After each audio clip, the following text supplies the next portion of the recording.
So, dear ladies and gentlemen, welcome to another webinar organized by CEFIR and the Free Network on recent developments within our network member countries. My name is Olofsgård, and I'm a Deputy Director here at CEFIR, and I will be moderating this event. Before leaving the word to today's presenters, I just wanted to do two things quickly. First, I want to give you a short introduction of the Free Network, for those of you who are not familiar with who we are, and also today's presenters. Then I want to spend just a couple of minutes on the background behind today's topic, strategies to opening up after the pandemic.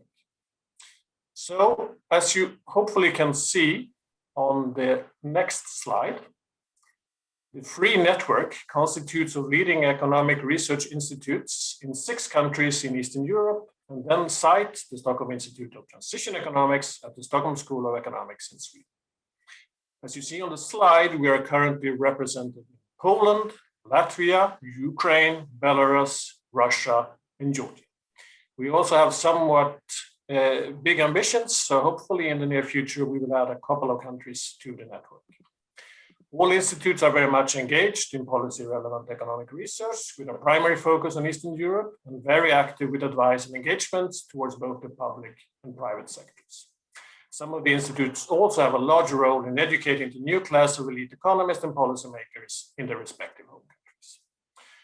A great way to learn more about what we do in the Free Network is to check out our webpage, freepolicybriefs.org, where shorter notes on the research and activities of the involved institutes are published in a format also accessible to a broader audience. As you can see on this slide, we currently have more than 230 briefs published by more than 200 different authors. So turning to today's speakers, I'm both happy and proud to present to you one prominent representative from each institute. I will give just a very brief introduction in the order of their appearance on the program. So first out, I have my colleague Jesper Roine, who is a professor at the Stockholm Institute of Transition Economics at the Stockholm School of Economics. He is followed by Iurii Ganychenko, who is a senior researcher at the Kiev School of Economics in Kiev. Then we have Lev Lvovskiy, who is a senior research fellow at the Belarusian Economic Research and Outreach Center, BEROC, in Minsk. He is followed by Michal, who is the director of the Center for Economic Analysis, CenEA, in Szczecin, Poland. Then we have Natalya Volchkova, who is the director of the Center for Economic and Financial Research at the New Economic School, CEFIR at NES, in Moscow, Russia. She is followed by Sergej Gubin, who is a research fellow at the Baltic International Center for Economic Policy Studies, BICEPS, in Riga, Latvia. And then finally, but not least obviously, we have Giorgi Papava, who is a lead economist at the ISET Policy Institute in Tbilisi, Georgia. So before turning it over to the presenters, I just wanted to give you also a short background to the theme of this event, strategies to opening up. In some parts of the world, including Europe, governments are starting to take steps to opening up societies as the fear of the pandemic is starting to gradually fall, in particular due to vaccinations. What you see on this slide is a so-called heat map that is showing the COVID-19 stringency index, which is developed by Oxford University and consists of 9 different measures of government policies used to contain the spread of the virus. So this includes things such as school closures, workplace closures, closures of public transport, public information campaigns, and restrictions on internal and international travel. The darker the color, the more stringent the government measures are. The map to the left is showing the situation in April 25, and to the right, the same measure on June 14. As can be seen on this color scale, during these roughly 50 days, many countries in both Western and Eastern Europe quite substantially reduced the restrictions, even though there is still certainly a way to go to completely open up societies. The two maps also show, however, quite a bit of variation in speed of reopening. This variation may reflect many factors, of course, but progress in vaccination certainly is an important. So this takes us to the final point I wanted to make, which is featured on the next slide, showing the large variation in vaccination rates that exist between the countries in our network. The figure shows a timeline for the number of COVID-19 doses administered per 100 people. So as you can see, Poland and Sweden are currently exceeding 60 doses per 100 citizens, soon reaching 70, whereas Belarus, Georgia, Ukraine, and Armenia are all in single digits. And there is no clear recent trend, at least from this data, of a higher speed of vaccinations. So looking ahead, the ability of governments to actually open up may do substantially differ across the countries in our network. And now it's time to hear more about the details from respective countries from the different panelists of the day. But let me just first say that the plan is to let the presenters go through their presentations, and then we open up for Q&A in the end. We should have around 20 to 30 minutes for that. And if you have any questions for the presenters, please use the Q&A function on Zoom, and we will then do our best to cover all relevant questions that you are sending. But with no further ado, please, Jesper, Roine, go ahead. Thank you, Anders, and thanks for those introductory remarks, giving some background to what we're about to present. So I could have the next slide here.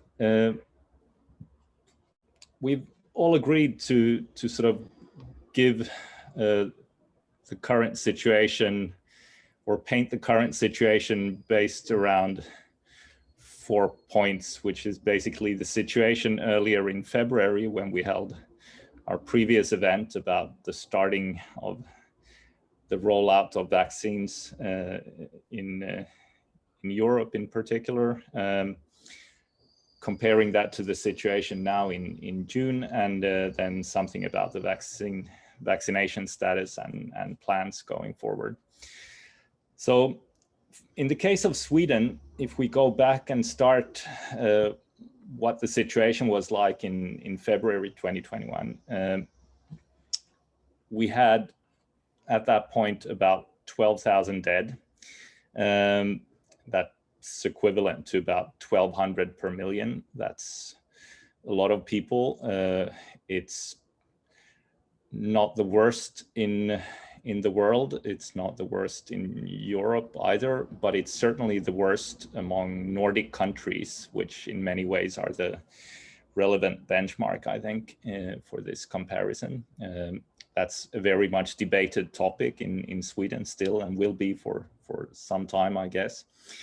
At that point, it was also clear, which you can see a bit, there's a graph under the situation in June heading, which shows pretty much the full span of the pandemic starting in March last year. And it's, I realize that all of the print here is so small that it's impossible to see anything, but it really doesn't matter because it still makes the point that the black line, or the darkest line, which has 3 clear spikes, that's the number of patients in intensive care. And in February, we were right at the bottom of the second peak. And that was indeed the situation then, that we had falling numbers of the spread of the disease, but and also very low starting rate of vaccinations, which was much debated at the time. And there was a fear of a third wave. And indeed, as can be seen from the graph on the right, that third wave came. It started at around that period in February, and has continued to climb until sort of first weeks of April, but then taken a pretty sharp downturn. And that has continued, and especially over the past couple of weeks, numbers have really gone down. If one looks at the numbers underneath, there are some other lines that follow the dark number of intensive care patients pretty closely. And there's one difference there, which is important. And that's the fact that in the third wave, there's a yellow line sort of hidden underneath everything. That did not rise all that much in this third wave, and that's the number of deaths. And that's simply due to the fact that in terms of deaths, this has been very concentrated to the elderly population, and those were given priority in the vaccination process to start with. So death rates have gone down quite substantially, even in this third wave. However, it should be emphasized that, you know, we now, if we turn to the situation now, we now have about 14,000 dead, or 1,400 per million. And that's like 2,000 people up since a period when we already had started the vaccine process. So it's still, there's certainly something about the situation in Sweden in terms of death rates, which is at least very different than the other Nordic countries.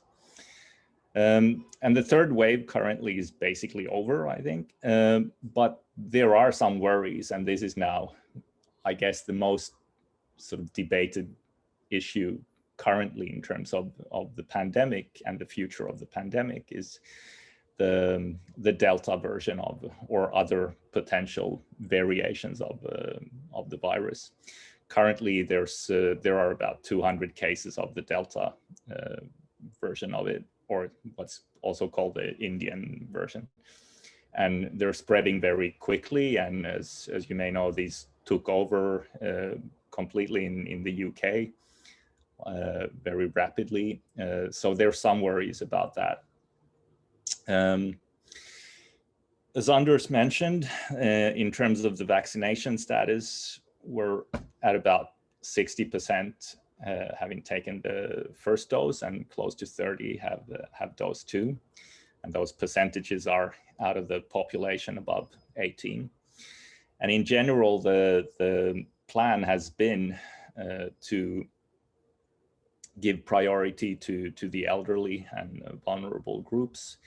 In the beginning, there was some discussion about how to view people working in elderly care or people working in hospitals, etc., and how much priority should be given to the workforce versus the oldest people. This discussion is pretty much over because most of those groups are now vaccinated. So now the strategy is to, in basically 10-year bins, starting from the oldest ones, give priority. So currently, I think the 40 to 50-year-olds are getting their first dose, and 50 to 60-year-olds are getting their second dose. And that's the plan, to continue like that, moving down. Still, there's a completion date, which has been set to 5th of September. That still stands as the date when it's projected that everyone in the adult population who wants to should have been given the chance to get fully vaccinated. And that still stands. Currently, there are, in terms of what's being done, there are some campaigns to convince skeptics, because those do exist here, even though comparatively speaking, I think, as we'll see, other presenters have numbers on this also. But the number of skeptics and the number of people who are reluctant to take the vaccine are comparatively few in Sweden. So 88% of the population respond in April, at least. That was the number. 88% of the population say that they most likely will get the vaccine.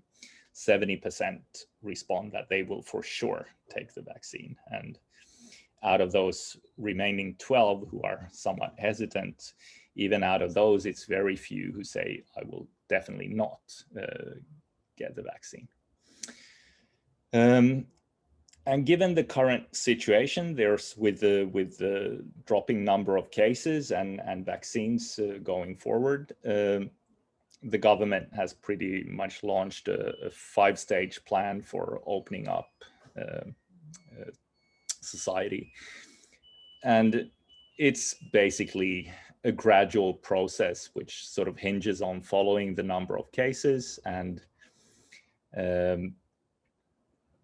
given that keeps going in the right direction, there are dates about 2 weeks apart roughly when various official or larger events, public gatherings, the limitations on number of people for, say, sporting events or concerts or any public gatherings, the numbers allowed for those events will gradually increase. So that's the plan. I don't know, did we have a second slide on the, yeah. So just very, very quickly on the economic situation. Basically, this is in comparison to other countries, and we see that, you know, depending on what perspective one chooses to take on this, across, these are countries in the region, and comparing Sweden to Norway, Finland, Denmark. And there's a clear drop in GDP growth in 2020. It's comparatively, you know, mid-range development in the case of Sweden, but the economic recovery is well on the way currently.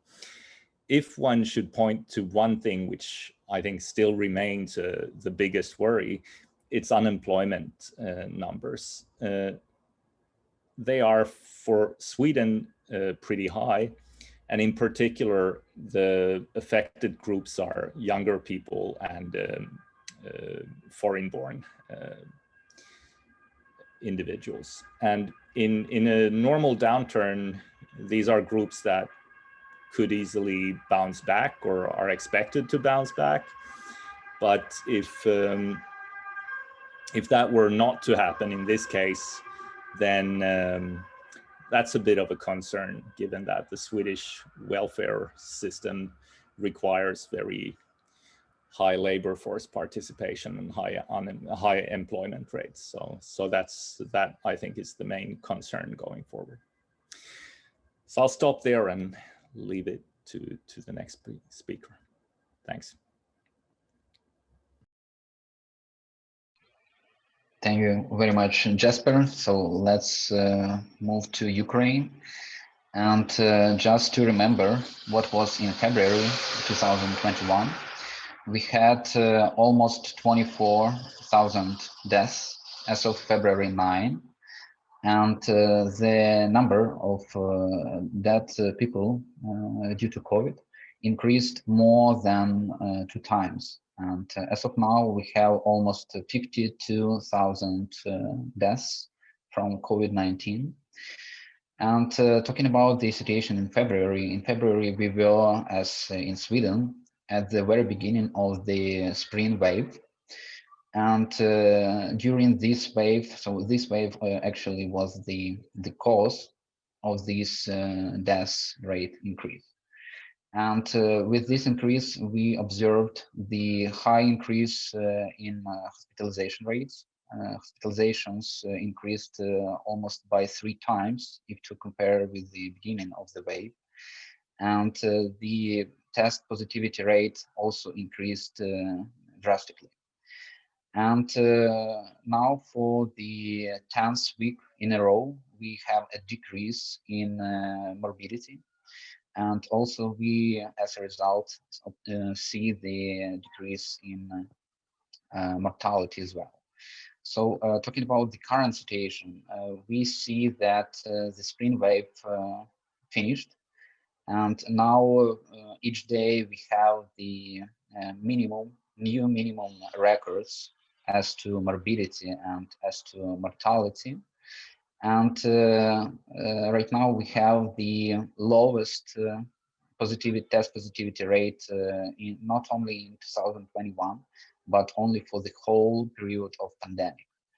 At the moment, we have around 2% test positivity rate. That is very good for Ukraine. If to compare, during the spring wave, we had around 18%. So it's almost 10 times higher than the current rate, and it was extremely higher than the World Health Organization recommendation, that is 5%. And moving to vaccination, as we saw from the previous slides, the rates of vaccination in Ukraine are slower than the European ones, and right now the daily rates of vaccination are 4 times slower than the average in Europe. And the cause for it is the main cause is the vaccines availability, and vaccines started to arrive only from the end of May. And right now, only now we see the increase in rates. And Ukraine received at the moment a bit less than 5 million doses of vaccine. And now the rates are increasing. And several weeks ago, we had 12,000 vaccinations per day. And right now we have around 50. And these rates are increasing almost every day. And a few days ago, we had 76 and then 81,000 shots per day. And we expect these rates to be increased during the nearest future. And talking about the vaccines that are used in Ukraine, we have 3 of them. The first one is from Oxford AstraZeneca. The second is the China Sinovac from Sinovac Biotech. And the third one is from Pfizer BioNTech. And we expect that this pool will be the same till the end of the year, but probably some new manufacturers come to Ukraine as well. Talking about the vaccination plans, Ukraine has a very ambitious goal to vaccinate up to 70% of adult population, meaning 24 million people or 48 million vaccine doses. And the plan is to cover this amount of people till the end of 2021, so that the every person who is willing to be vaccinated should be vaccinated till the end of 2021. And to do that, starting from today, Ukraine should make 225,000 shots per day. And again, right now we are doing around 50. So we should increase the rates 4 times, at least 4 times. And the Ministry of Health of Ukraine expects to achieve these numbers till the end of August, meaning that after August, starting from September, the rates should be higher, even higher than this number, 225,000. And the plan is gradual, and the plan suggests to achieve a bit more than 100,000 shots per day till the end of this month, and then to increase gradually increase it till the target rate at the rate of 225,000 shots per day. And the main bottleneck remains the vaccine availability, and the availability should be constant. Meaning that we need to have a vaccine almost every day, so not the whole amount of vaccines, for example, coming at the end of the month or at the end of the year. So right now is the main bottleneck, and with the gradually increased rates of vaccination, Ukraine is testing its national plan to vaccinate 70% of adult population till the end of 2021. Talking about the opening of economics, Ukraine is right now in the green zone according to the local indicators, and these local indicators are fully aligned with the previous version of EU green zone criteria, meaning that the notification rate in Ukraine to be in a green zone should be less than 75 persons per 100 population, and the test positivity rate should be less than 4%, and the test rate should be higher than 300 per 100 population for the period of the last 7 days. And these conditions are met for Ukraine right now, and as we know, European Union strengthens these indicators for free travel, and now to be in green zone, if we have the positivity rate higher than 1%, we should have the notification rate less than 50.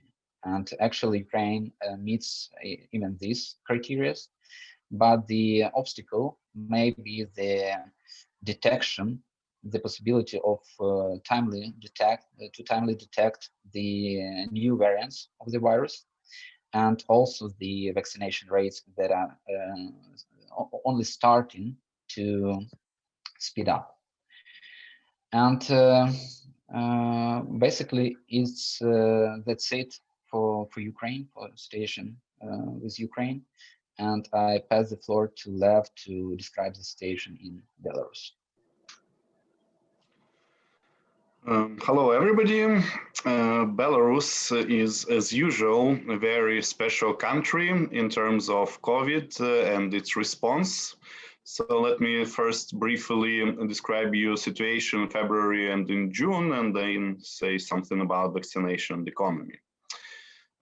In February, we had our second wave. On average, we were having 1,400 new daily cases.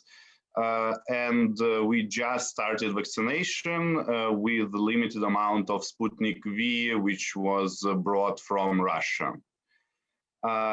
In the beginning, the biggest bottleneck was the same as in Ukraine. So Russia gave us just about 100,000 doses of Sputnik V. So demand was large and supply was very limited.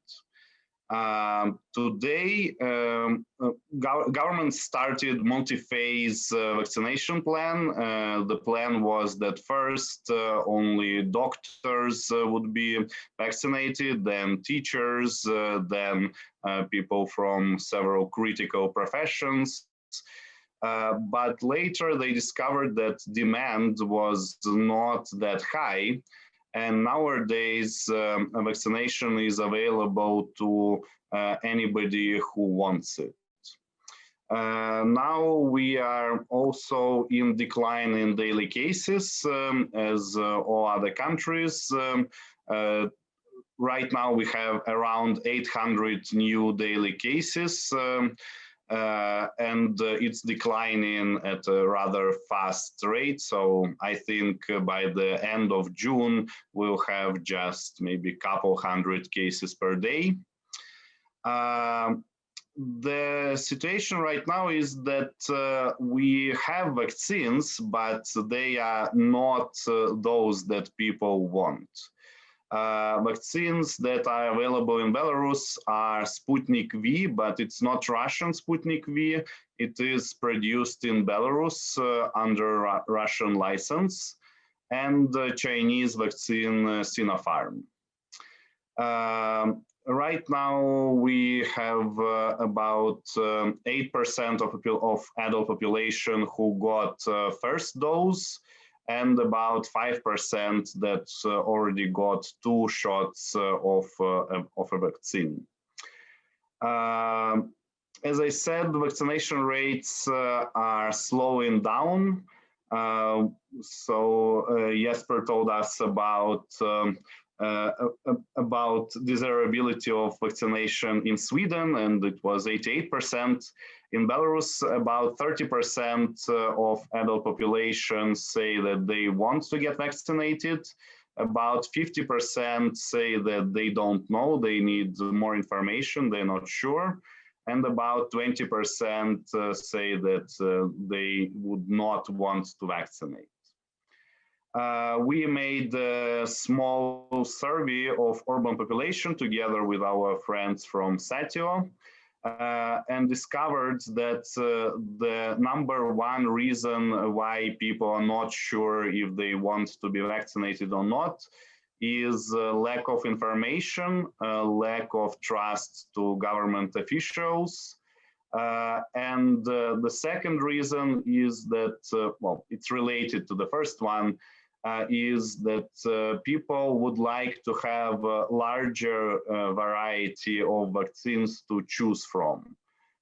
Some people don't trust the Russian vaccine, some people don't trust Chinese vaccine, Some people would prefer to have Pfizer or other European and American vaccines, but they're not available in Belarus.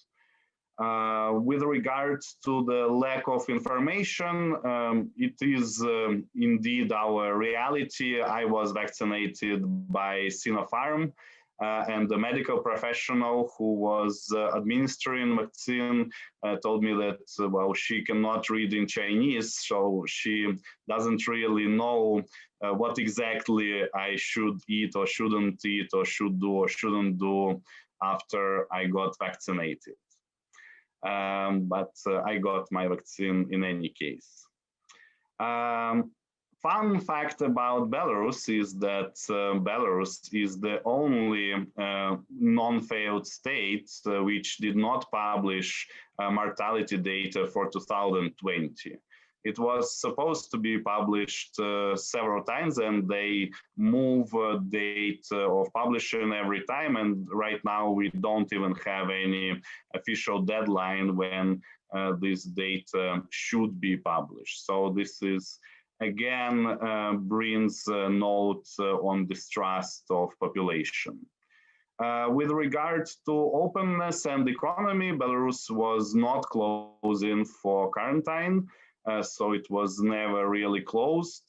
Nowadays, in terms of travel, it is more closed than before, but this is rather for political reasons rather than for COVID reasons.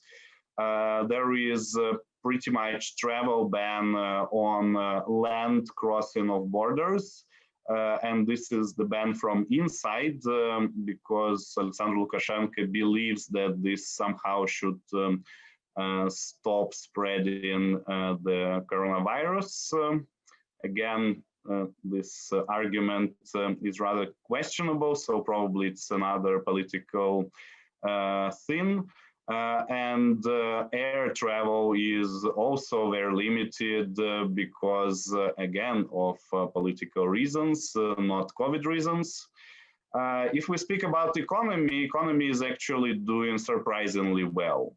World prices for our export goods are on their historic highs. So our export increased by about 20 to 30% in different areas. And the economy right now is growing at 3.1%. It is a large number for Belarus. For example, during the last 10 years, average growth was 1.1%. When this growth will stop, we don't know. It will depend on both international markets, on price of our exports, and on potential sanctions that are always somewhere around the corner. Thank you. Thanks a lot, Lev, and welcome and greetings from Szczecin. My name is Michal, Myck, and I will discuss the situation in Poland. As you can see from the chart on this slide, Poland has really suffered two major waves of COVID infections in the autumn of 2020 and the spring. In February, the situation was relatively stable, but we then had a really big increase in the number of infections in March and April, with the situation stabilizing in May, and the numbers have fallen significantly by now. The different shades of red and purple show you the restrictions that have been imposed, both on the socioeconomic sphere of life and in terms of school closures. Children are back in schools for the last few weeks of the school year now, but as you can see, the extent of school closures in Poland has been extensive and much higher than in many other countries in Europe. As I said, by now, most of the restrictions have been lifted. There are some still in force, but they are relatively minor. But having said that, the two big waves have brought a very heavy cost on the Polish population. There's been about 3 million cases identified in Poland in total. Until now, about 75,000 deaths. In 2020 alone, there was about 60,000 excess deaths in Poland compared to projections and expectations given the previous years. And the recent publication in the British Medical Journal shows that per capita, the number of excess deaths in Poland is only second after Lithuania when we take 29 countries of the developed world. So the human cost of the pandemic has been very heavy. If we look at the economic and social consequences, the economy has not contracted by much in 2020, only by about 2.7%, and is expected to grow this year and next. There hasn't been a major change in the level of unemployment. And the main worry of policymakers and experts at the moment is relatively high inflation, high and growing at about 5% in May 2021.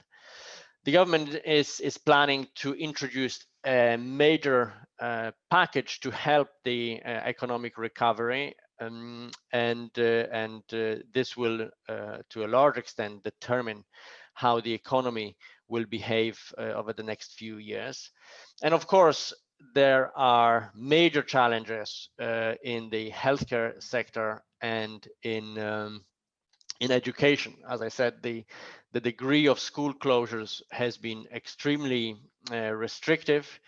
It affected both primary and secondary schools and kindergartens for a long period of time. Some schools, of course, have dealt with it better than others, and there are worries about growing inequality in terms of the output and outcomes of teaching over this extended period of time of online teaching. When it comes to vaccinations, if I could have the next slide, they are overall proceeding at a comparable pace to other countries in the EU. This you can see on the left-hand side on the graph. Comparable numbers to Germany and Sweden and Denmark. However, the declared take-up of the vaccines is only 50%, and this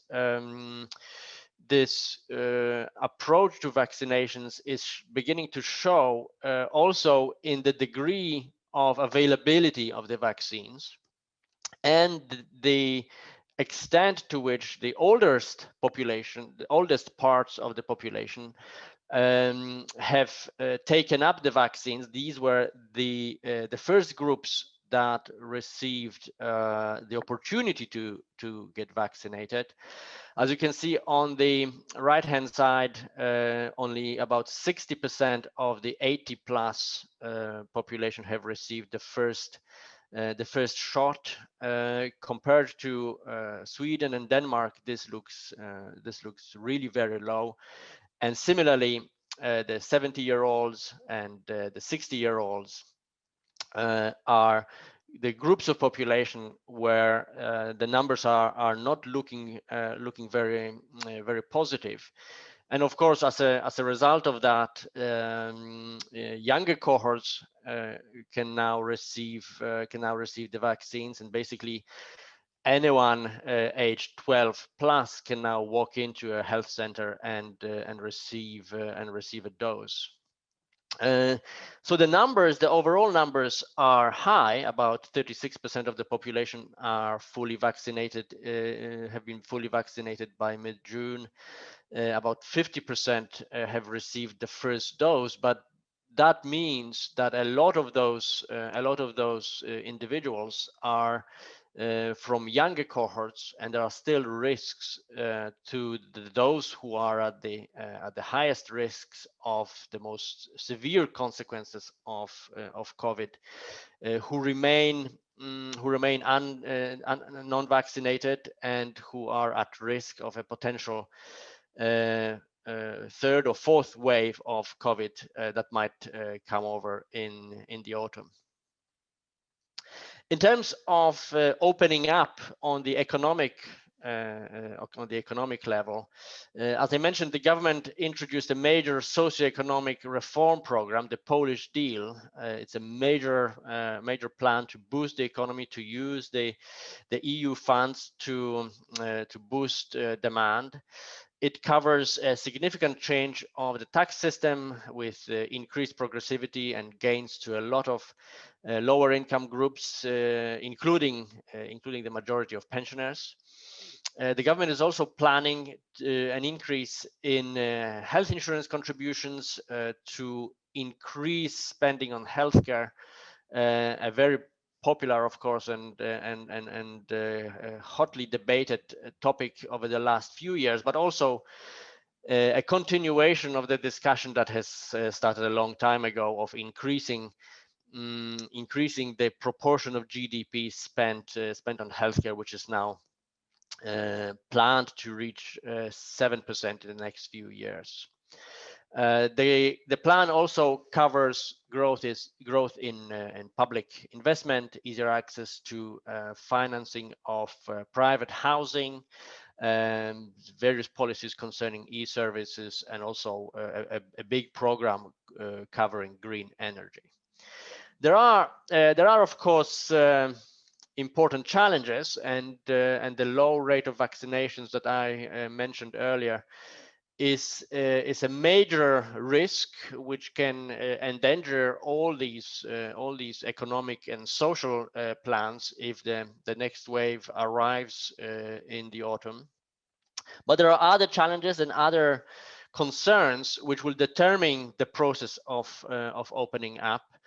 And that includes, in particular, the continued process of undermining of judicial independence by the government, and that has already led to conflicts with the European Commission, and important verdicts taken by the Court of Justice of the EU. These discussions and conflicts continue. The government also continues with the policy of limiting freedom of the media, various civil liberties and women's rights, and there's now growing pressure both on the education sector and on academia, and worries about the independence of universities and schools. This all is happening at the background of unstable government majority, which might lead to early parliamentary elections. In the economic sphere, high inflation, loose monetary policy which continues, and very low rates of investments are probably the main challenges. But of course, these will the degree how challenging these are will depend on how the pandemic develops. And here, the low rate of potential vaccinations of the oldest population is a real worry. Thank you very much. And I'll pass on to Natalya in Moscow.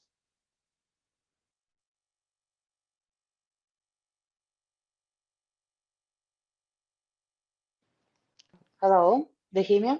Hi, Natalya. Yes, we can hear you. Hi, yeah. Hello, I will highlight some situation in Russia as far as COVID is concerned. Please, next slide, please. Here the graph of daily new cases, which is a good indication of how waves are spread over time in the country. And you see that right now Russia is entering what we call third wave, and it is mostly Delta variation of virus, at least in Moscow and St. Petersburg. Russia had very heavy tail of the second wave, which people were considering might be some manifestation of the third wave, but now we see that this next wave is starting, and the number of cases increases almost in exponential way. So far it is 5.3 million of confirmed cases, official confirmed cases of COVID in the country, and more than 150,000 deaths because of COVID, which is a bit different. I will say a bit about later.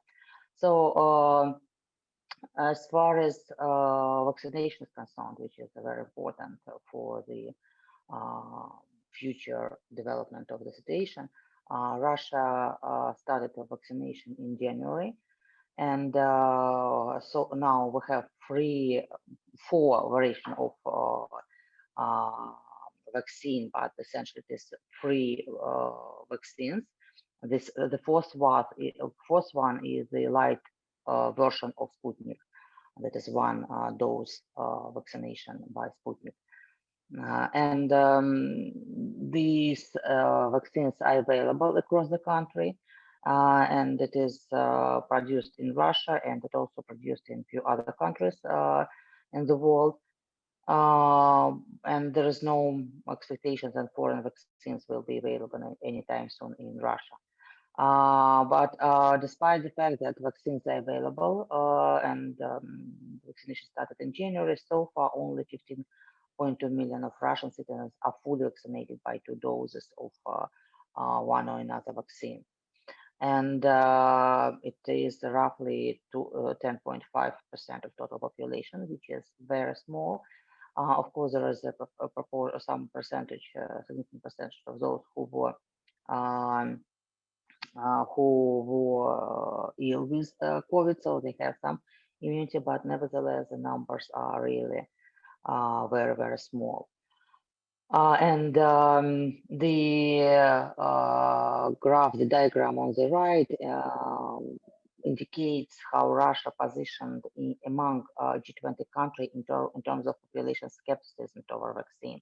It is actually leads with significant margin the other countries in the world, and 37% of population surveyed, they are unwilling, they don't want to be vaccinated, and 20% more are uncertain. So those who are vaccinated and consider to be vaccinated, it's less than half of population, which is much smaller than in all other countries among G20 countries. So skepticism is huge. So there was a rough decision by government recently to introduce some not necessarily voluntary incentives to vaccinated. So they put it on shoulders of the employers to provide very specific incentives for their employees to be vaccinated. The requirement is that employers should ensure that 60% of employees are vaccinated. It's now discussed whether it is legal or not, but nevertheless, the situation is this way. And the important thing is that among medical profession, a huge percentage of doctors, of medical servants, they are not vaccinated and they don't want to be vaccinated. So that's a big problem. That's a huge problem, and there is discussions about what is the reason for this. Trust in the government is often provided as a reason. However, there is some doubt in this argument because among those people who were regularly in opposition to the official policies, there are many more people who are vaccinated than among those who are not usually considered to be in opposition. So there are a number of issues here, and definitely the media campaign to support vaccination was a complete failure. A lot of unproved messages from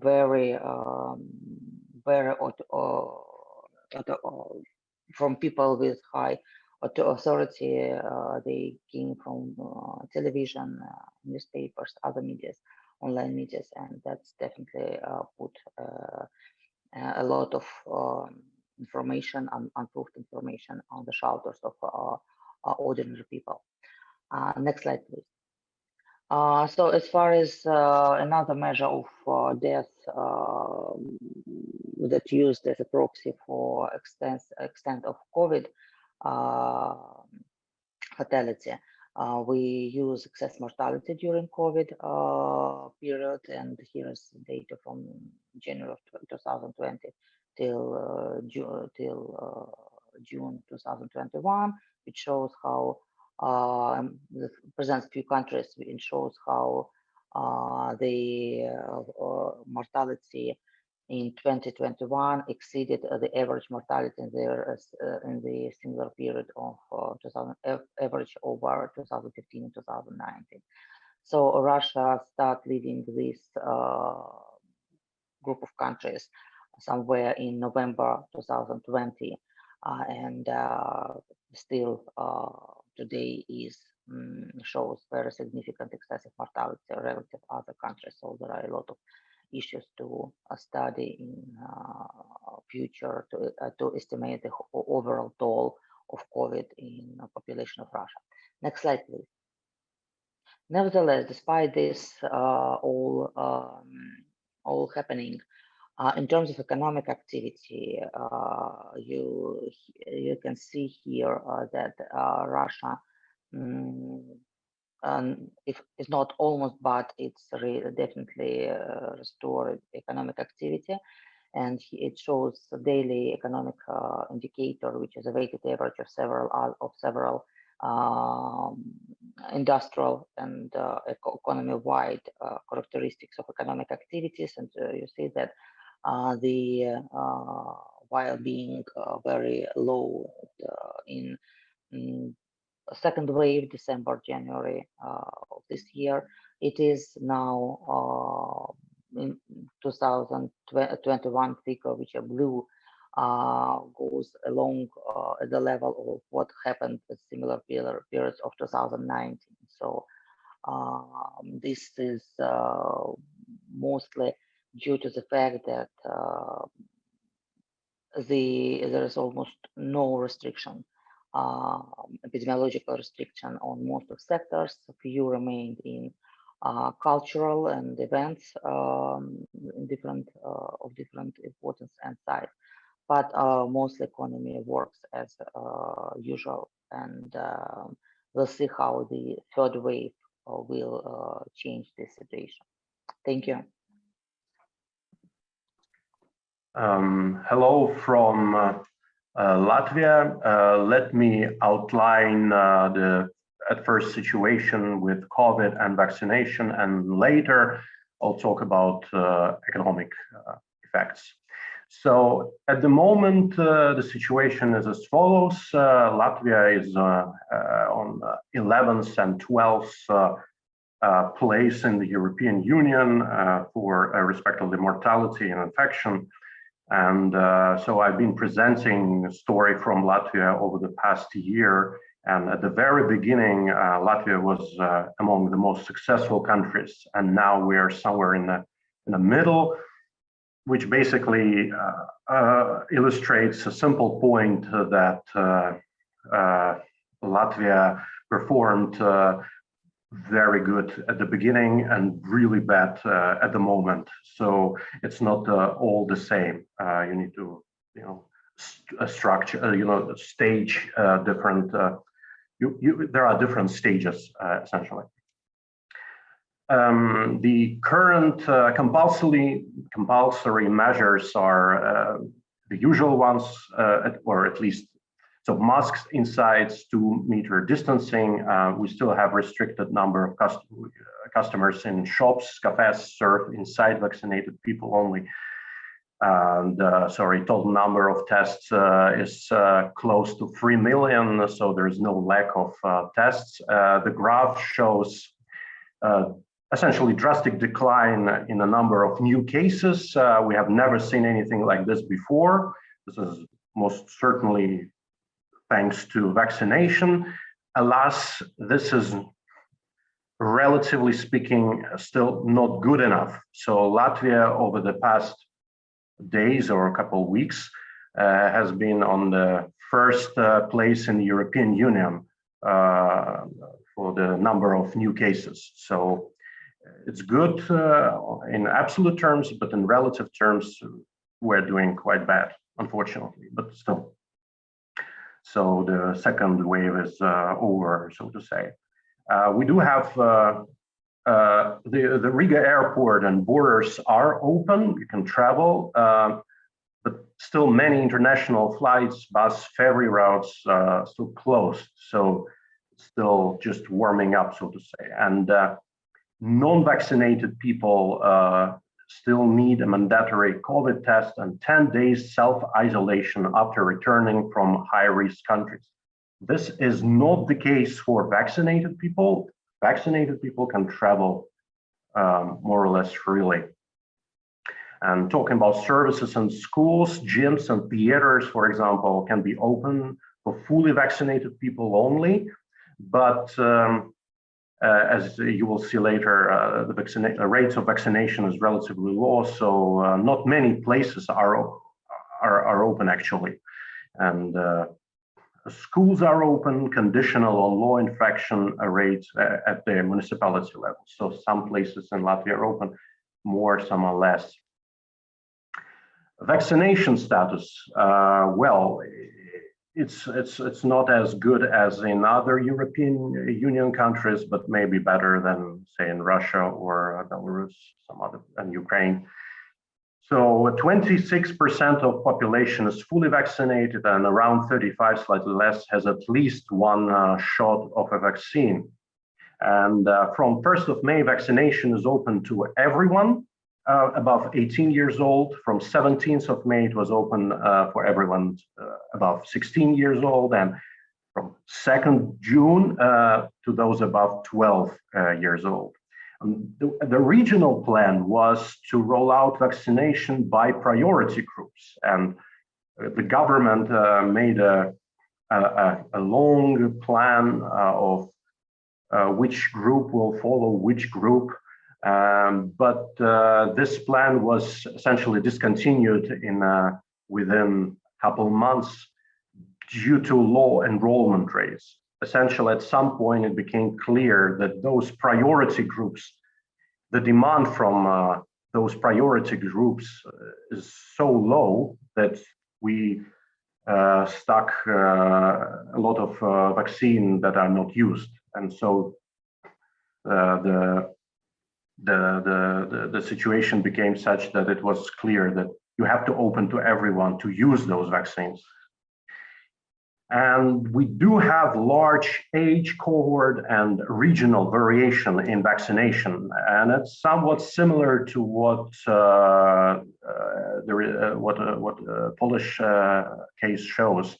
So very old people, like 80 plus or 90 plus, they're somewhat reluctant or not willing, or they cannot. There are many reasons, but their vaccination rate is relatively small, and so say in cohort of 70 to 79, vaccination rate is 45, let's say, but from 90 plus it's only 25. Share of vaccinated people by region also vary. So in Riga, it's well, similar to, well, it's 40%, it's relatively high. But say in the region of Latgale, that's where it's bordering Russia and Belarus, it's very low. And there are speculations, essentially speculations about why is it so. There are many reasons. There are some journalistic attempts to answer that question. So some say, well, it's because there is lack of trust. It's clearly that the willingness to vaccinate correlates heavily with income and education. So more educated and more wealthy people willing to vaccinate. We do have Pfizer, Moderna, AstraZeneca, and Johnson & Johnson vaccines. Sputnik V is not available in Latvia, and it might be part of the reason why, let's say, for this eastern region, where there are many Russian-speaking people.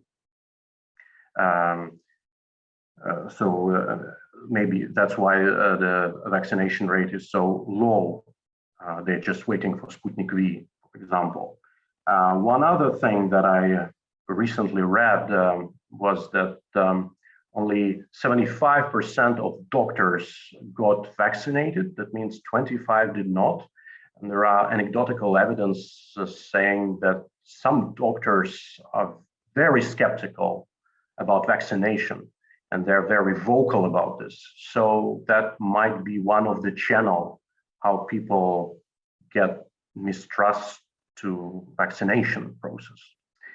And it's hard to say what to do about this. But if you get vaccinated, you have many perks. So you can eat inside the cafes, for example, you can easily travel. And so we do have digital COVID certificate. That's on the screen, you see mine certificate, that's how it looks. So it's a QR code, and if you go somewhere abroad, you show, and then you don't need to quarantine, and you don't need to provide a mandatory COVID test, for example. So that's the situation at the moment. 44% of population, according to the recent surveys, 44% of population plan to vaccinate or already did vaccinate, and 22 most likely will not, and 20 will definitely not. So 42% are really not in favor of vaccination. It's hard to say what to do about this. And it seems like this is our main bottleneck at the moment. So we're lacking enthusiasm in vaccination. Well, that's right, thanks. So the key economic indicators, so how economy looks like. So the year 2020 was difficult. Clearly, GDP dropped by almost 4%, while in the previous years, we had a respectable growth of, let's say, 3% on average. Unemployment rate increased, but not dramatically, but still by two percentage points. Inflation was low. Of course, government debt and budget deficit, these are those metrics that are changed considerably. So, and the forecast for this year is, I would say, positive. So the GDP should return to growth, and employment should drop, and inflation should return to normality. But the budget deficit is about 10% of GDP. That's a lot by local standards, and the government debt will be high by local standards again, maybe not as high by European standards, actually. But, well, that's just a forecast from the Bank of Latvia. The current data for this year is somewhat mixed. So the GDP is still not growing. So the first quarter was so-so.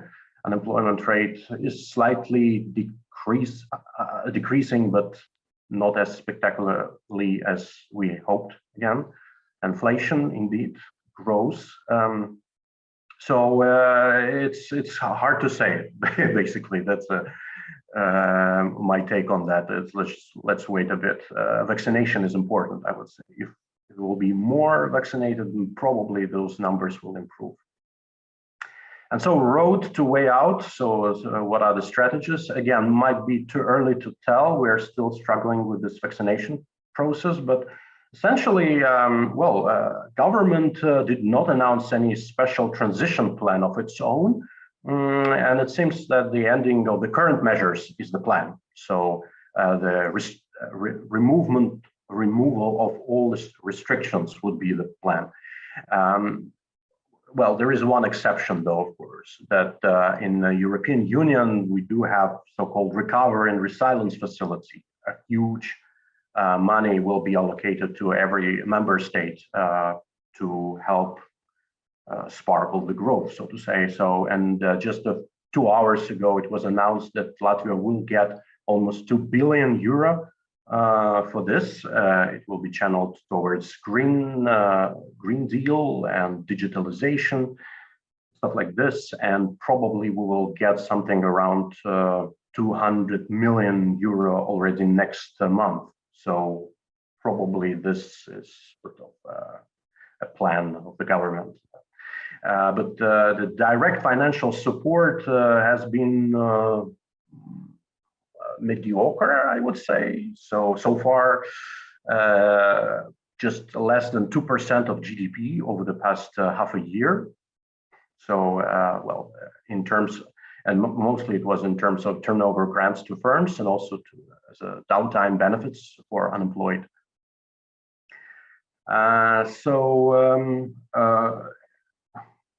Cannot stress more. Vaccination is our way out. That's what Prime Minister says. So let's say I gave an example of teachers. Only 50% of teachers are vaccinated. It's not clear exactly how many teachers are vaccinated at every school because these data are confidential. So there's no legal grounds to ask actual people this question whether you're vaccinated or not. But it seems like some schools are. In 10% of Riga schools, for example, less than 30% of staff is vaccinated. So, because all vaccination is voluntarily, and it's likely to stay this way. Basically, we're still on our way, and let's see what will future bring us. Thank you.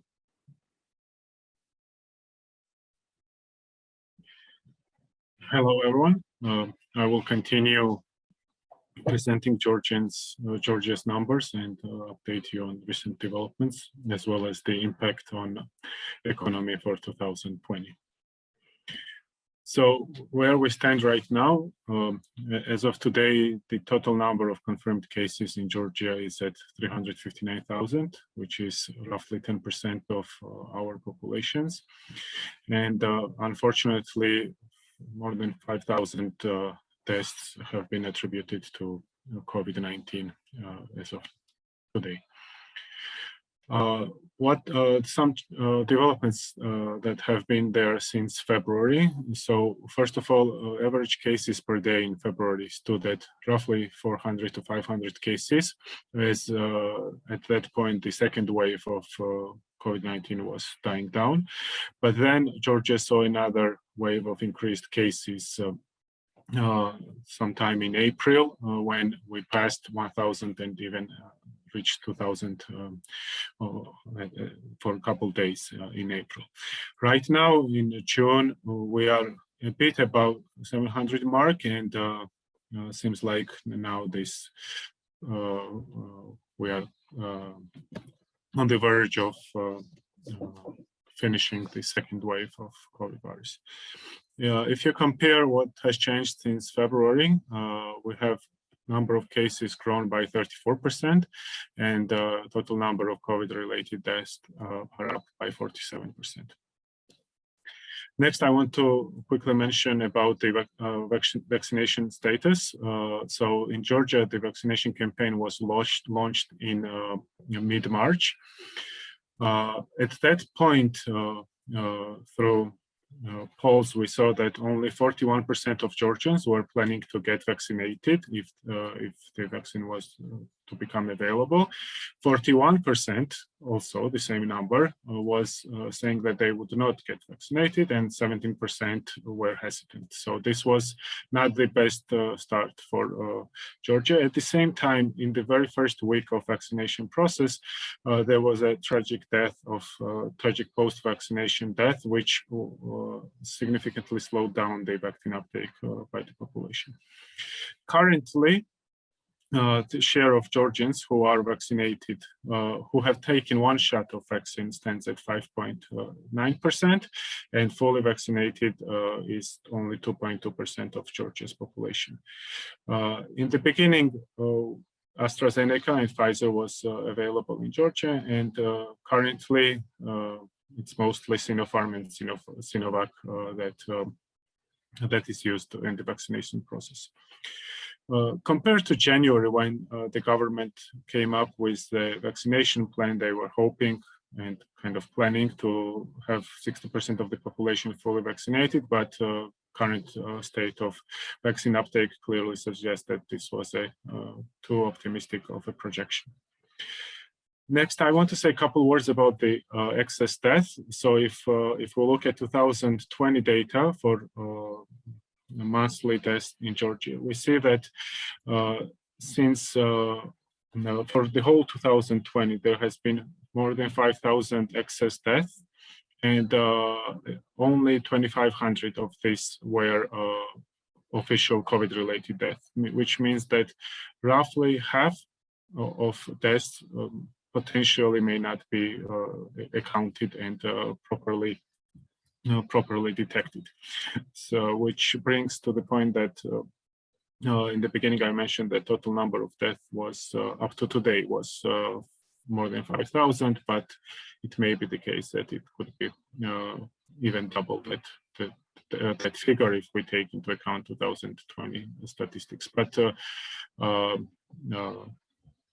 because 2021 data is not available, it's hard to see how those numbers changed in 2021. A couple words about COVID-19 regulations. So today, actually, it was announced that curfew will no longer be in effect since July, and all the way from February to June, there were some very small decrease in these curfew regulations. For example, first it was from 9 p.m. to 5 a.m., then it was from 11 to 5, then from 11 to 4, and now we are at the point when curfew will be removed. I will not go into detail about other regulations that have been lifted and switch to update you on several key economic indicators of Georgia. Next slide, please. So in 2020, Georgian GDP fell by 6.2% in 2020. The biggest contributor to this drop was the deterioration of international tourism contribution, which before stood at 12% and was just 2% in 2020, mostly because of the first 3 months before COVID. Sectors that have been hit the most are accommodation and food services, arts and entertainment, professional and scientific activities. At the same time, 3 sectors showed quite a good growth in 2020. This is agriculture, processing, and healthcare and mining sectors, which all these sectors grew for 2021. Next, I want to say a couple words about the labor market outcomes. So, not surprisingly, they have worsened and quite significantly. Labor force participation rate, which is one of the major challenges for Georgia, has dropped to almost 48%. Let me also mention here that the similar number for women is only 38%. As for the unemployment, it is up to 21.9%, which is more than 3% increase from 2020 number. Regarding the inflation and monetary policy, as you see, inflation in Georgia is well above the National Bank's target rate of 3% and currently stands at 7.7%. It's projected to, on average, be 6 to 6.5% for 2021. But the downside of this has been that National Bank has tightened its monetary policy and has increased refinancing rate from 8 to 9.5%, which obviously takes away this monetary tool to contribute to improving economy and recovery from the crisis. Finally, as it was mentioned in case of Latvia as well, government debt and budget deficit are things that in case of Georgia have deteriorated even further. For example, government debt to GDP ratio jumped from 40 to 60%. Most of it was due to additional funding, additional debt that Georgia got, but a significant portion is also attributed to the Georgian currency depreciation, and as most of our debt is in foreign currency, that also increased debt to GDP ratio. Now, I want to add on a positive side and tell you that in April, Georgia managed to at least the preliminary numbers of our statistics bureau, is that we recorded 44% growth compared to last year, April. Obviously, there's a low base effect and some other factors, but even compared to 2019, we have more than 20% growth in April. So this is due to fiscal spending, some recovery in tourism revenues. There has been quite a big increase in remittances that Georgia has been receiving. As for the sectors, we see that manufacturing and construction, along with transportation and hospitality sectors, are recovering the fastest. Due to this development, the World Bank updated Georgia's GDP forecast for 2021, and currently it stands at 6% compared to 4% to previous, according to the previous forecast. I want to mention that other research institutions, including ISET, have also similar forecasts. So seems like the recovery has, there is room at least for us to have close to full recovery in 2020 in terms of GDP, but clearly not in terms of other numbers. And this can also be based on relatively good expectation indices in our both consumer and business confidence indices. This is where I'd like to finish, and next session will be discussion and Q&A.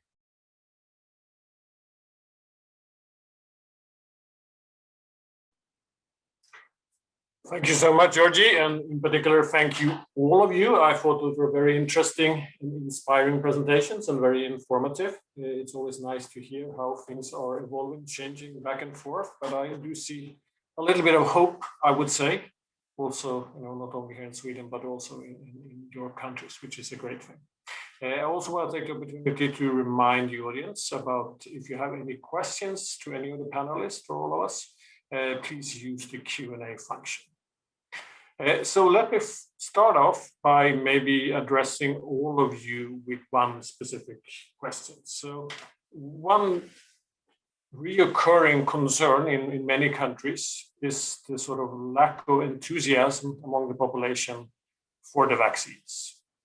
So, I mean, we have all in different ways talked a little bit about, what are the binding constraints in respective countries. But in terms of the discussions between the benefits of carrots versus sticks, are there any particular tools or instruments that you have identified in your context or where you have picked up from elsewhere that you think would help, that would be useful in the context of your specific countries? And this is a very broad question, I understand, and I'm addressing it basically to anyone. So if anyone wants to pick this up with any creative ideas, any suggestions, I mean, both in terms of what is holding it back and also what are the useful potential instruments to make this change. I mean, should we involve football stars, soccer stars, given the European champion going on right now, other famous people or popular artists and so on that has been tried in Britain? Any creative ideas? Well, if it's fine, I'll start. So we actually asked people. We made a survey. It's of course representative only for urban population, but most of our population is actually urban. So what we found is that first people need very clear information, so that information is precise and all officials say the same thing. Second, maximum freedom of choice. So we've seen, and Sergej also said that, for example, in Latvia, some people maybe would like to be vaccinated by Sputnik. In Belarus, many people would like to be vaccinated oppositely. They would be actually very glad if they would be in Latvia and could get AstraZeneca and Pfizer. So to get rid of this, I guess it's political restrictions and buy all types of vaccines so that people in any country can choose. And another, well, last moment, it's especially actual for Belarus, probably partially for Russia. In Belarus, government propaganda likes to make TV episodes that like Pfizer and AstraZeneca are very bad and that there are many things that can happen to you after you got vaccinated with that. And Sputnik is very good. But when people watch TV, they understand that vaccines are not safe. They don't hear that Pfizer is bad and Sputnik is good. So this type of propaganda is actually pretty harmful for desire to be vaccinated, even with homemade vaccines. Thank you, Lev. So Sergej, you raised your hand. Right. I just essentially had exactly the same 2 points to mention. Information, clarity of information, and the choice. Indeed, Sputnik V would be. I'm not sure by what percentage point would the vaccination rate would increase, but at least something. And it's when, I mean, from financial point of view, it's doable, so to say. But information. In the context of Latvia, essentially most of the information was provided in a state language, in Latvian language, while in Russian language, the information was somewhat limited. And that might be one of the reasons why there is also an ethnic divide inside Latvia. So Latvian-speaking people are more keen to vaccinate than Russian-speaking people. At least that's anecdotal evidence and a bit of the survey data show. So information and choice. Thank you. If I may, I think consistency of information provided by the government and by the official sources is extremely important. In Poland, this has been very mixed, with some unfortunate statements by high-level prominent politicians, including our president. Of course, there is some potential of advertisements involving celebrities, involving people who are very well known and trustworthy and trusted. I'm not sure with very low levels of cases at the moment. I'm not sure if that's gonna be very successful. I'm a little skeptical, and I'm worried that the next wave of vaccines, of willingness to take up vaccines, will come only after the next wave of cases, which will be a result of the low take up at the moment. Thank you. I believe that this case, or a number of cases across the world, would be very important to investigate and to research very deeply, because it is in our new world of information distribution, dissemination through various sources. It is important to understand how important message to be delivered to population, and it is important for development of public health system and to meet other challenges, not just the current we are facing with. And I think the important issue here is the change of the pattern or of the way we received information like 10 or 20 years ago and today. There is such a profession now, influencers in in various public networks and private networks, and they spread their own messages to a very substantial groups of population. Some influencers has more than millions, around million of followers. So whatever they say about vaccine, it will change the attitudes of people considerably.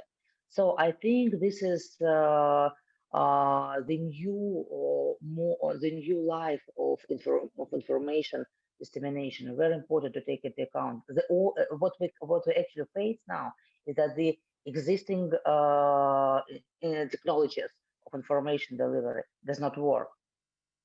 So it is a new world and new information world, and we need to take it into account. It's not just big data available to us, it's also the way this information affects people.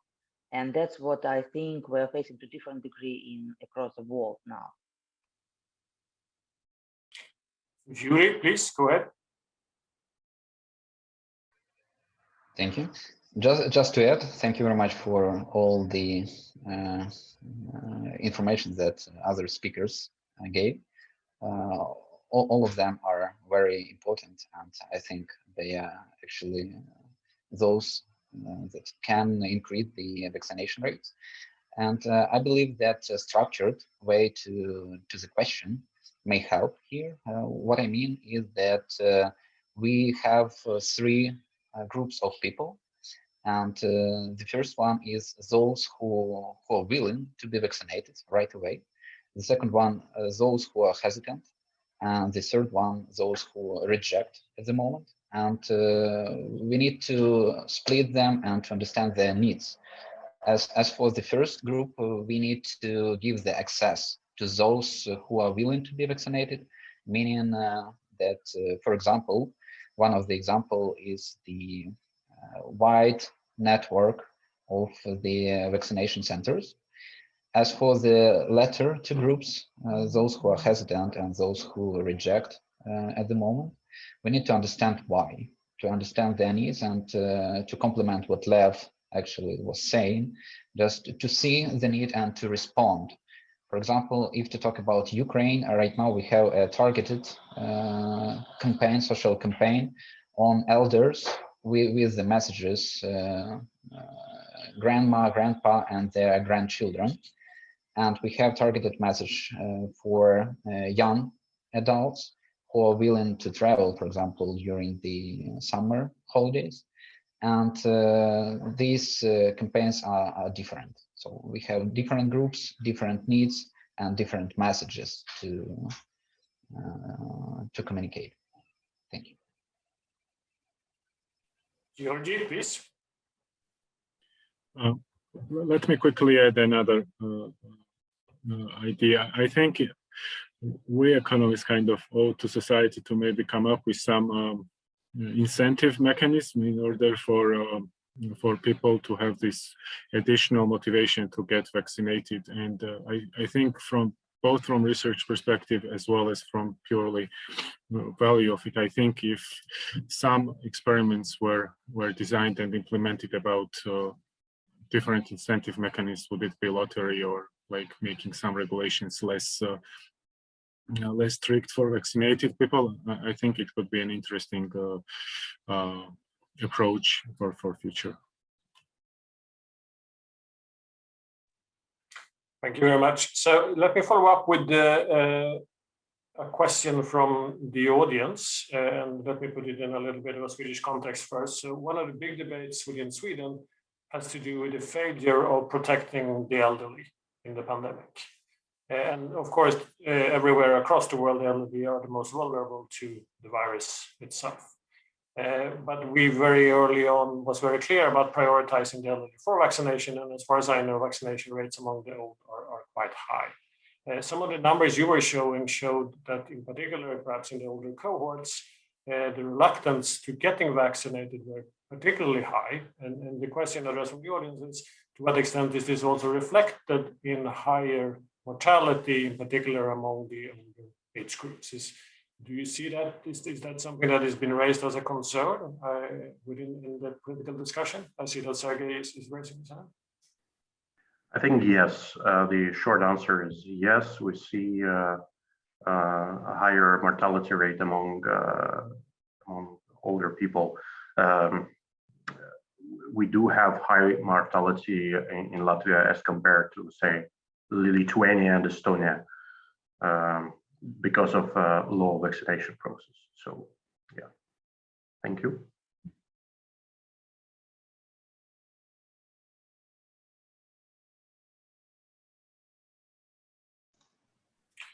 I should know to unmute myself at this point after 15, 16 months. But anyone else who wants to pitch in on that particular question, or should we move to the next?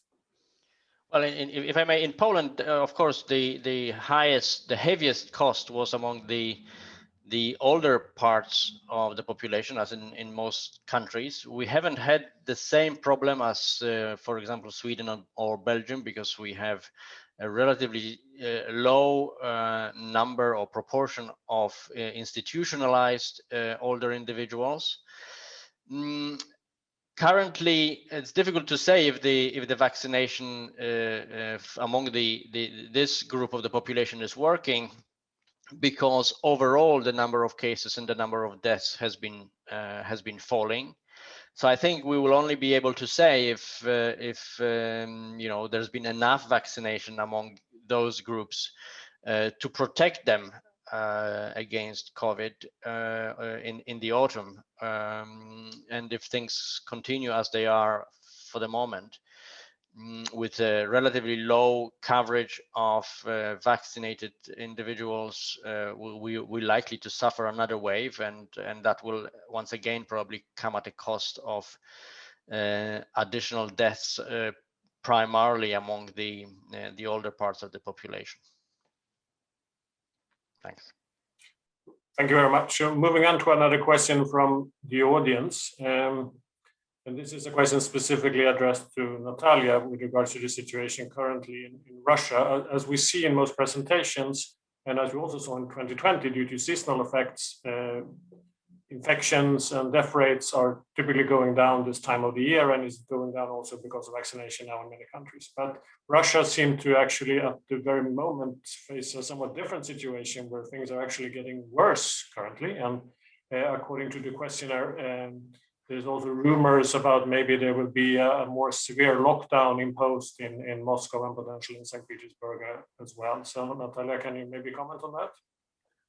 Yeah, sure. So this definitely was not that unexpected, but yes, if we believe that coronavirus is seasonal one, has seasonal nature, the usual coronavirus, that it should not be this wave should not start now. However, it's we are still in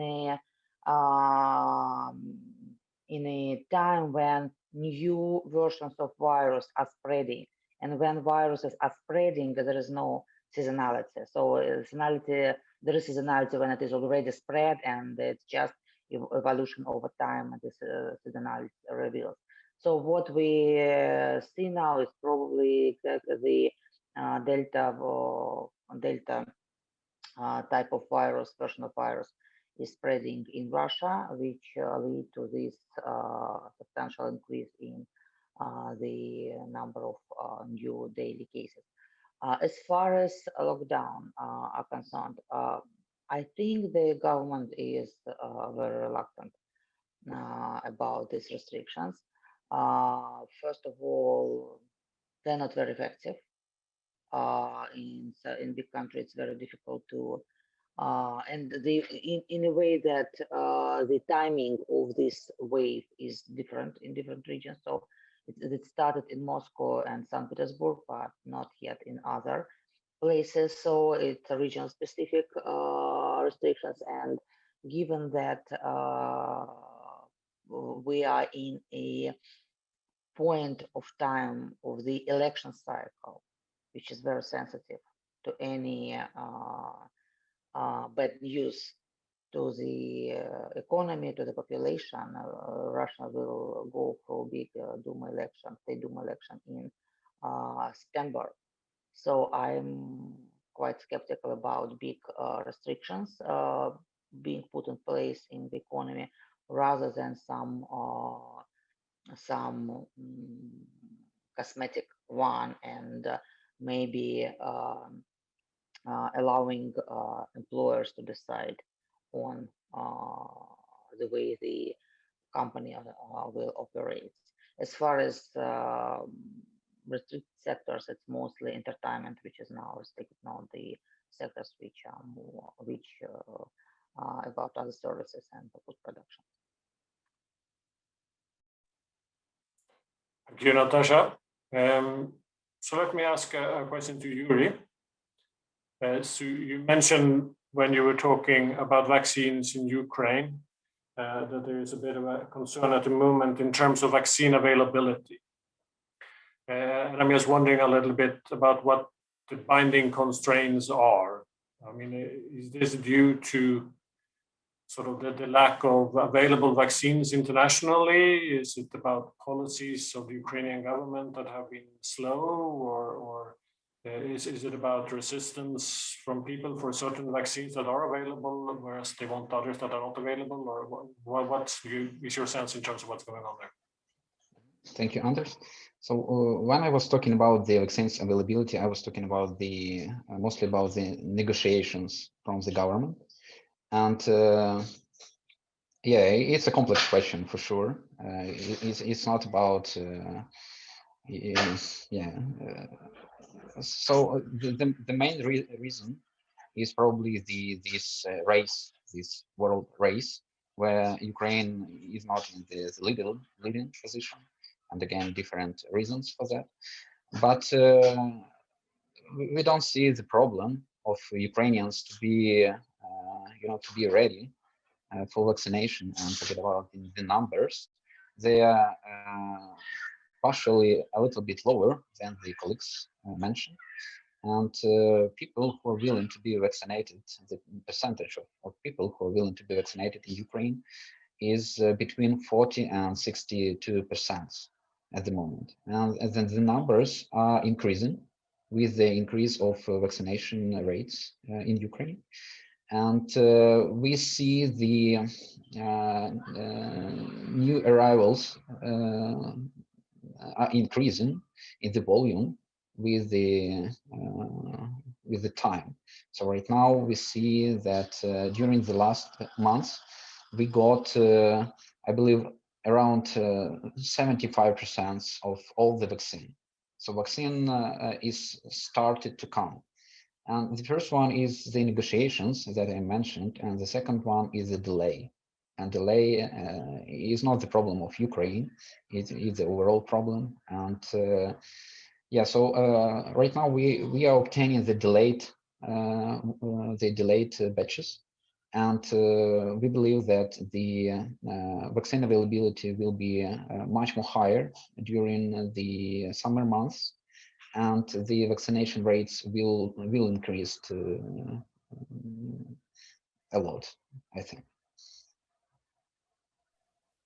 If I may just follow up a little bit, I mean, one of the big debates around the world is also this idea about vaccine diplomacy and how the sort of big global hegemons of sort of the West and Russia and China in some way are competing about future influence and goodwill by allocating and distributing vaccines to other countries across the world. I can imagine a country like Ukraine, given the current situation, is sort of a battleground in so many ways, in that kind of battle of power between these different forces. And I'm just wondering if that is something you are benefiting from or suffering from, and then what is the debate within Ukraine in terms of potential offers and opportunities that this kind of battle gives rise to? Yeah, we have pluses and minuses, of course, from this situation, and minuses I've already mentioned. It's negotiation power, so to say.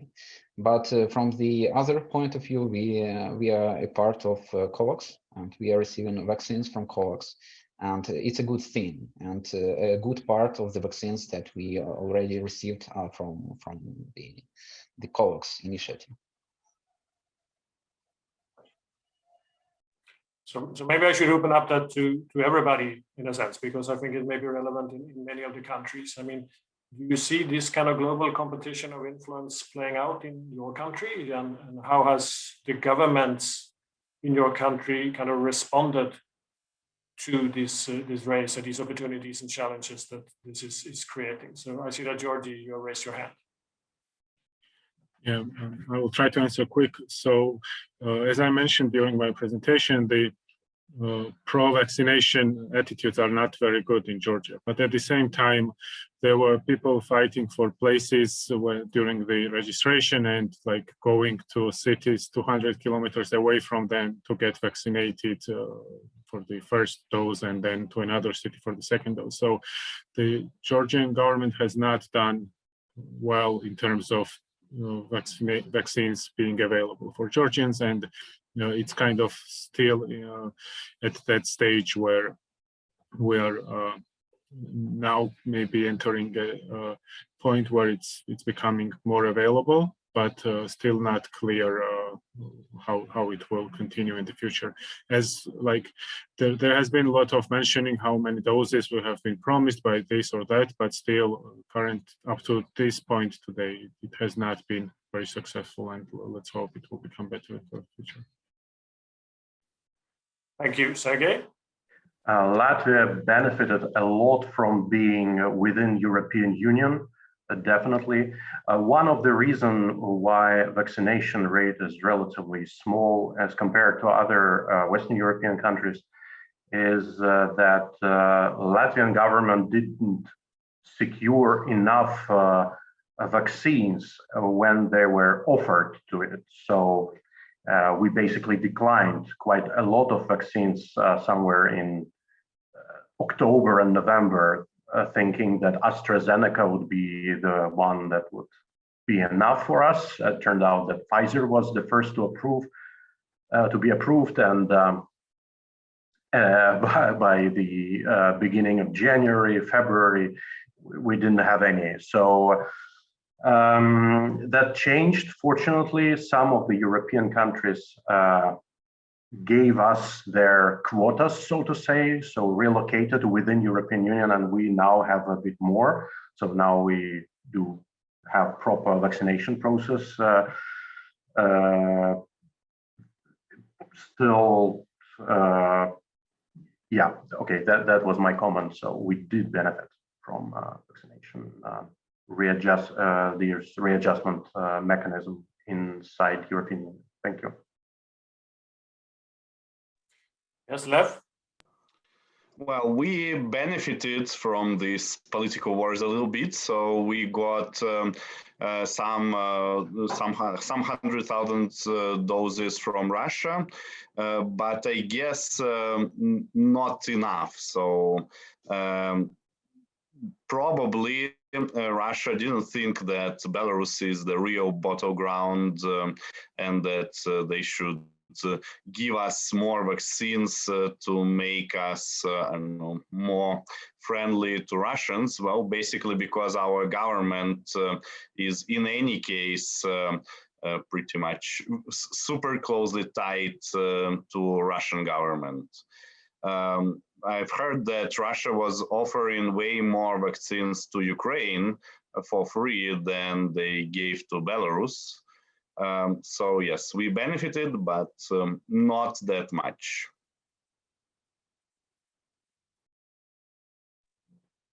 Thank you, Lev. So if nobody else wants to pitch in anything more on that particular question, I move on to a question from the audience. So of course, one of the big debates looking forward around the world has had to do with what we should expect about labor markets going forward, and also about the extent to which work from home is going to be the new routine in many cases. So the question from the audience then had to do with the expectations for unemployment and employment looking forward, and to what extent there's going to be this kind of structural change in expectations terms then with respect to more work from home in your respective countries. I guess that depends partly on economic structure and opportunities like that. So if anyone wants to take a bite of that, I open up for everybody to contribute. If I may, so one first of all has to bear in mind that the unemployment statistics taken in this traditional sense of people declaring willingness to take up jobs and looking for work are not very well suited to the to lockdowns and to the pandemic. So some of the low numbers that we've seen across many countries in terms of how high unemployment has been might be hiding behind the fact that people simply couldn't look for work because they were sitting at home and couldn't really do anything, and they were they couldn't go for job interviews, etc. So we will see what will happen and how things will develop, how the labor markets will develop over the next few months as the economies open up. The second thing is that at least in Poland, there's been a major shift in terms of employment from the sectors that were heavily affected by lockdown to the sectors that actually developed and opened and grew during the lockdown, like deliveries, like distance work, and in the Polish case, agriculture. So there's been a shift from other sectors towards agriculture during the lockdown, and that limited the increase of unemployment numbers in Poland. So for the moment, for example, there are problems, and we've heard of those in Poland. We've heard of those in the UK as well. That a lot of services which are opening up, restaurants and cafes, actually are looking for employees and find it difficult to find suitable and willing workers. As far as working from home is concerned, it's very difficult to say. It will probably depend on the specific nature of jobs, the ability to work from home, the fixed costs of commuting. I expect that there will be we will end up with somehow less restrictive requirements in terms of coming into the office among those who will be able to work from home.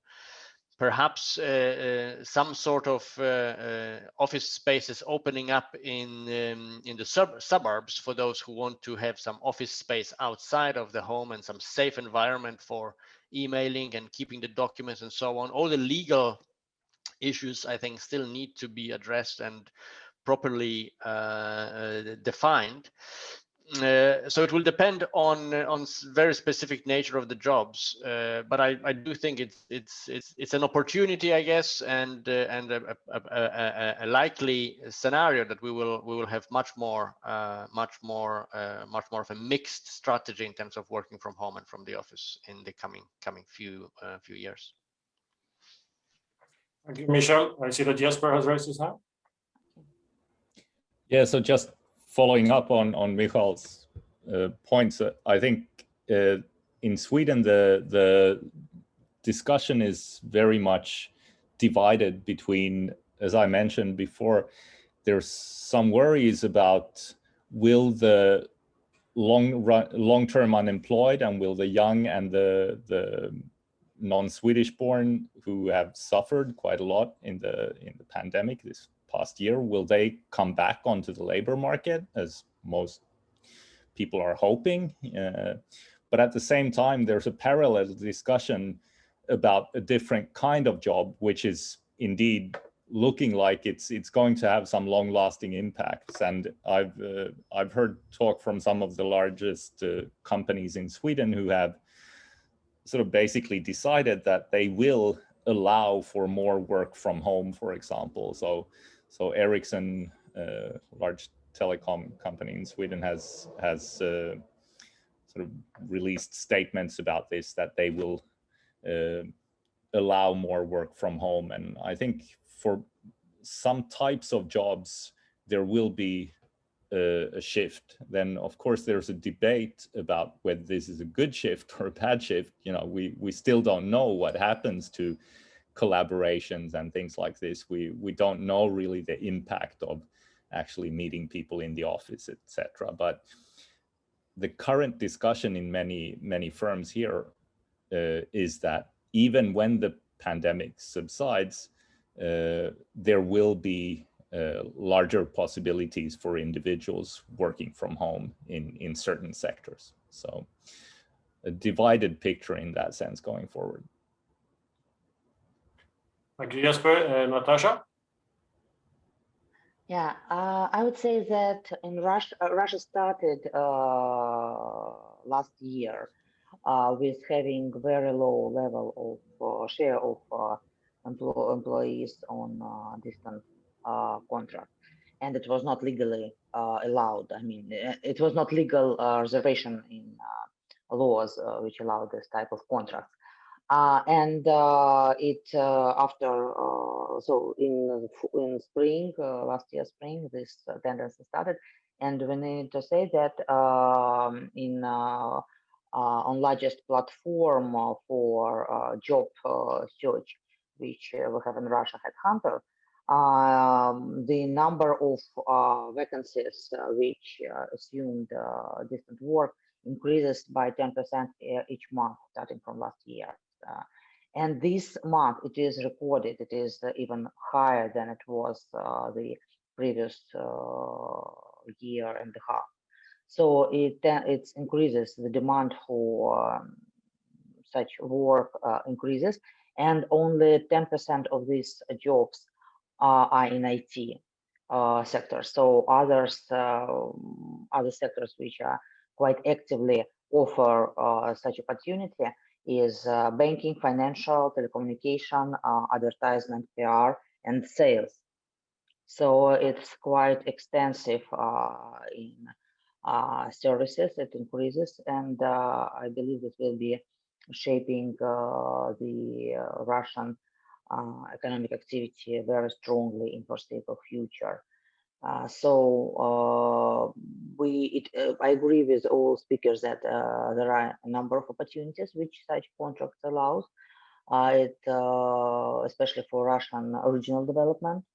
So you do not need to relocate to be able to work in better firms in other places across the country. And it also allows people with limited access to labor market to become a part of it for this kind of contract. So I think that it definitely affects the economy, and there are a number of positive externalities that might come up from this. Thank you, Natasha. Can I ask Michal a question? This Polish deal that you presented, it sounds quite interesting, and you know, from my perspective, quite promising. But I'm a little curious to hear about the political debate within Poland around this package. How is it seen from the opposition side? Are they motivated welfare reforms, or is it more kind of meat to the people for the sort of political incumbent and so on? So what's going on there in terms of the political debate around this in Poland? Well, the discussion is of course somehow two-sided. On the one hand, there's one can see a lot of benefits and kind of strong positive structural changes in the economy, or in particular the tax system that this plan perceives. The Polish system of taxation has been for a long time discussed and analyzed as a system that is very weakly progressive, if not regressive, depending on which parts of the system you look at. And this reform would increase progressivity of the tax system quite substantially, and at the same time add a lot of resources to the health system. But of course, there's a second story, and when you look at it from the political economy angle, the benefits of the change will largely go towards the pensioners, both those on disability and retirement pensions. Some of the benefits, of course, will go to the low-income employees, but generally the package looks like designed to benefit the older part of the population, and that's somehow perhaps surprising, because that's the group of the population that in terms of material and financial situation has been pretty well protected during the pandemic. The pensions have never stopped flowing, so to speak. So you know, you can see definitely part of a political strategy here, and some other elements of the system would confirm that. at the same time, because of the shift from the cost of this reform is actually not so high, because there's basically a lot of redistribution. But this redistribution also means that less money will go to the budgets of local governments, and the central governments has been in an ongoing conflict basically with local governments, and has been trying to limit the autonomy of local governments. So one can also argue that that's part of the package, and the political consequences of this could be that the government is essentially preparing for the next election. As I said, the government majority is far from stable, so an early election might be called either in autumn or next spring. The election is planned for 2023, but we might have an early election soon, and the government seems to be kind of preparing a strategy perhaps for that, and you could see that in many elements of the Polish deal. Thank you very much, Michal. We're running towards the end here, but I just wanted to raise one more question that I would like to direct towards Giorgi, and a little bit on the lighter side. It's summertime, maybe many people in the audience here are thinking about their plans for the summer. Maybe, we should try to do some international travel. I've heard that this country of Georgia is a wonderful place, good food, good wine, nice trekking in the mountains and whatnot, nice beaches maybe by the Black Sea. So how open is Georgia currently for international tourists? And the tourists you see arriving, where do they come from? And if I took my family tomorrow, what would we be able to do, and what would we be able not to do that we would normally benefit from in wonderful Georgia? Yeah, so it's been a while that not a while, but roughly a month that vaccinated people are able to arrive without many restrictions. They still need a negative PCR test even if you're vaccinated, but that's the regulation now. Most of tourists in Georgia in the past years have been coming from neighboring countries, and recently Georgia opened land borders with Armenia and Azerbaijan to allow tourists to come in. So I think that would be very important in the upcoming months, because it's still quite hard to persuade more distant tourists to come to Georgia. So regarding the regulations, which was another kind of determinant of tourists, right? If you have to come to Georgia and go to bed at 9, probably you're not coming. You can just order Georgian wine and enjoy your country.